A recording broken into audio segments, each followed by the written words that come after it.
विठल प्यारे गुरु भक्तों, वास्तव ज्योतिष अनुसंधान केंद्र में आपका हार्दिक स्वागत है। कई बार मेरे पास भक्त लोग आते हैं अपनी कुंडली दिखाने के लिए, तो आज हम चाहते हैं कि आप भी अपने घर पर ही कुंडली पढ़ना सीखें, ताकि आपको किसी ज्योतिष के चार्य के पास जाने की आवश्यकता न पड़े और कुंडली के माध्यम से आप अपनी समस्याओं के बारे में जान सकते हैं। कुंडली के माध्यम से आपको कौन सी समस्याएं आ रही है और उस समस्या का समाधान कैसे करें, आप स्वयं ही घर बैठे ही कुंडली देख करके कर सकते हैं। और आज हम विशेष जो चर्चा करने जा रहे हैं, गर्मियों का मौसम है और इस समय हर किसी की इच्छा होती है कि जल का दान करें, क्योंकि गर्मी के मौसम में कहीं प्याऊ लगाते हैं, कहीं छबील लगाते हैं, मीठा पानी पिलाते हैं, कहीं कुएं का निर्माण करवाते हैं, नए नलकूप लगवाते हैं। तो कुंडली के माध्यम से हम ये जान पाते हैं कि हमें जल का दान करना चाहिए कि नहीं करना चाहिए, किस जातक को जल का दान करने से लाभ होता है और किसको जल का दान करने से हानि होती है, नुकसान होता है, या यूं कहें कि उसको परेशानी आ जाती है। तो कुंडली के माध्यम से हमें बहुत सारी जानकारियां मिल जाती है और हमें होने वाले नुकसान से भी हम बच सकते हैं। लाल किताब ज्योतिष के अनुसार यदि किसी जातक के कुंडली में खाना नंबर 6 में यदि चंद्रमा हो, तो उस जातक को कभी भी अपने जीवन में जल का दान नहीं करना चाहिए, क्योंकि जो काल पुरुष की कुंडली होती है उसमें खाना नंबर 6 कन्या राशि का आता है, जिसका स्वामी बुध होता है और इसमें केतु का भी ये पक्का घर बताया गया है। इसलिए बुध और केतु चंद्रमा के शत्रु है। तो ये दोनों शत्रु होने के कारण चटे खाने में बैठा मंगल, यदि वह जातक जल का दान करता है, कहीं छबील लगाता है, कहीं कुएं या प्याऊ का प्रबंध करता है, तो उसे कहीं ना कहीं परेशानी आती है, उसकी माता को कष्ट होता है, उनको मानसिक शांति नहीं मिलती है और वो कहीं ना कहीं आर्थिक रूप से भी परेशान रहने लगता है।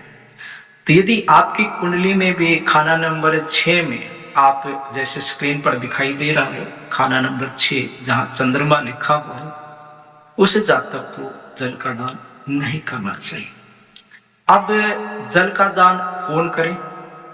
तो जिस जातक की कुंडली में खाना नंबर 4 में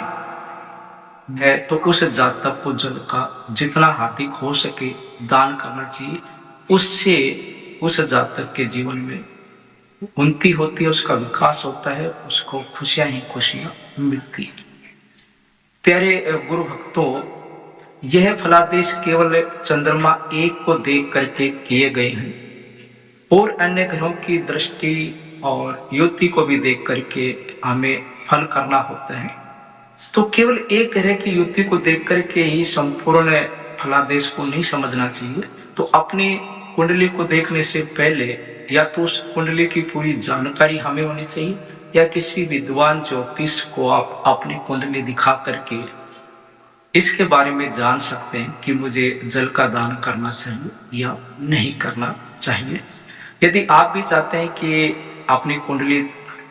देखें और उसमें यदि ऐसा है तो आप संपर्क कर सकते हैं, अपनी कुंडली दिखा सकते हैं, और जितना मुझे समय मिलेगा मैं आपकी कुंडली देखने का प्रयास करूंगा और आपको अधिक से अधिक ज्योतिष संबंधित, वास्तु संबंधित जानकारी देने का प्रयास करूंगा। यदि आपकी कुंडली में भी खाना नंबर 6 में चंद्रमा हो या खाना नंबर 4 में चंद्रमा हो, तो आप कृपया कमेंट करके बताएंगे कि आपने खाना नंबर 6 के जातकों ने जब जल का दान किया, प्याऊ लगाई और कहीं छवि लगाई, तो उसको इस प्रकार का अनुभव हुआ। और खाना नंबर 4 में जिस जातक की कुंडली में है,